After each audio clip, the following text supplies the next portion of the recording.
डालते हैं दिलचस्प और अजीब खबरों पर। बरतानिया में जानवरों को रेस्क्यू करने वाली एक तंजीम RSPCA ने ट्री टर्मिंग सर्विस दरख्तों की काट छांट करने वाली सर्विस की मदद लेकर 2 दिन से दरख्तों में फंसी हुई बिल्ली को कामयाबी से रेस्क्यू कर लिया।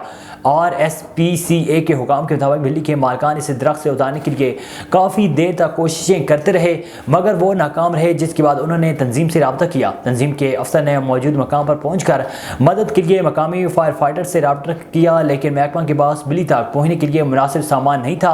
हुकाम ने बताया है कि अफसर ने ट्री टर्मिंग सर्विस से रब्ता किया, जिसके बाद उन्होंने दरख्तों को तराशने वाली 3 वर्कर्स और मतलूबा सामान मौके पर पहुंचाया। बिल्ली को बचाने का सबसे महफूज तरीका इसे वापस नीचे ले आना था। शुक्र है कि टर्मिंग सर्विस के माहिर इतने काबिल थे कि वो बिल्ली को बाहिफाजत नीचे ले आए। 1999 में तुर्की के ज़लज़ले में दुनिया में आने वाला शख्स 2023 के ज़लज़ले में दुनिया को खैराबाद किया गया।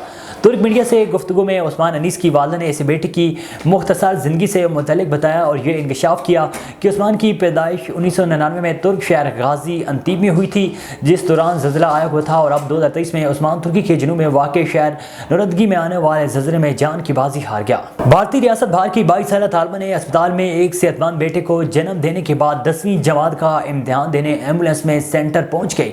भारतीय मीडिया को दवा रियासत बाहर के जिला बांका के गवर्नमेंट स्कूल में 10वीं जमात में पढ़ने वाली 22 साल तालिबा रुमखनी कुमारी हमला होने के बावजूद सालाना इम्तिहानात के पर्चे दे रही थी।